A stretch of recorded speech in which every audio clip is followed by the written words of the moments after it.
Sige po, dilat po, pakiubos po nito. Ubusin po ha.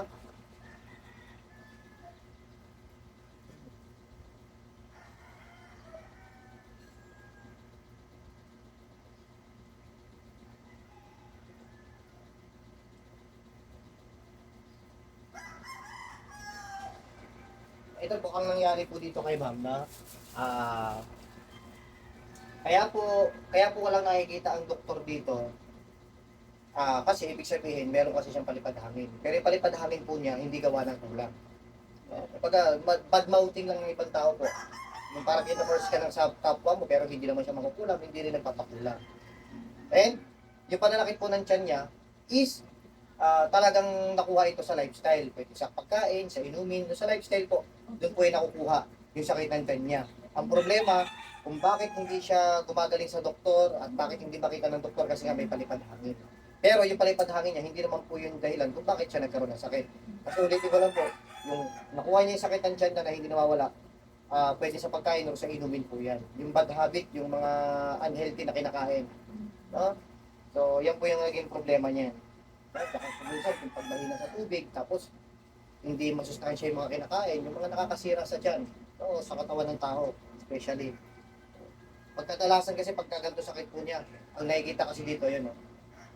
Sa processed food po nakuha to. Mahilig po ba kayo sa mahilig kayo sa mga hotdog, kusino, ganyan. Sa mga cheese, ganyan. Mahilig po kayo? Yan po, yan, fast food, isa rin po yan. Siyempre, ang fast food kasi, yung mantika niyan, ina-absorb ng breading. Yung mantika dyan, hindi yan pinapalitan palagi. So, ibig sabihin, yung mga sunog na napagkain doon, tsaka yung dumi, may mga excess oil, mga cholesterol, nasama sa mantika, ina-absorb ng breading, nakakain natin. Yan din po. So, bukod sa breading, pati yung mga processed food po. Sa mga hotdog, mahilig po kayo sa mga ganon, mga tusino, delata, ganyan. No? So, yan. Kasi pagka paunawa ko lang sa inyo, kaya po kita-kita, yan talaga kung pinagmulan yan. Problema lang, kaya hindi po matris ng doktor kasi nagkataon, may palipad hangin yung spiritual. No? Pero kung wala sana kayong palipad hangin, makikita ng doktor yan. O kaya sabi niyo, ano na kayo? June 3 pa kayo nagpagamot sa doktor, walang progress, hindi pa rin tumatalab yung gamot. Kasi may palipad hangin po. Pero kung walang palipad hangin po, makikita yan. Kasi nagpa-check up kayo, sabi niyo po, hindi rin makita ng doktor kung anong problema niyo. Kahit na laboratory test naman na po. No? Pero advice ko po kayo, para ma-overcome niyo po yan, no? Gumaling syempre. No? So, yan po. Sa ano to?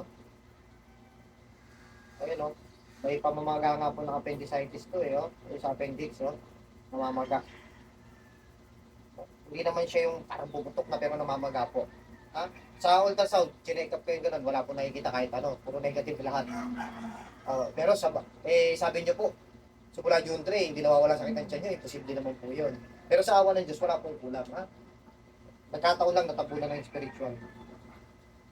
Pero pag nagpa-check up kayo nito, dahil nagamot kayo, makikita na po ng doktor yan. Pero may advices po, para kapag hindi nakakapitan ng spiritual, halimbawa, hindi nakakapitan ng spiritual, pag nagpa-check up, makikita po yan.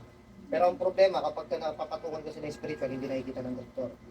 Ngayon, dahil may pananakit ng tiyan, siyempre yung doktor, pinainom ng gamot, walang talang. So yun, walang progress, hindi tumatalab yung lungkot ko sa inyo ng doktor. Wala. Wala yan, oh. Sa ano to, sa processed food po ito. Yan. Pati sa mga fast food, yan, isa rin yan. No? Kasi, yun nga, pinaliwanag ko naman po, yung tungkol sa mantika kasi niyang fast food, yung breading yan, kapag ina-absorb.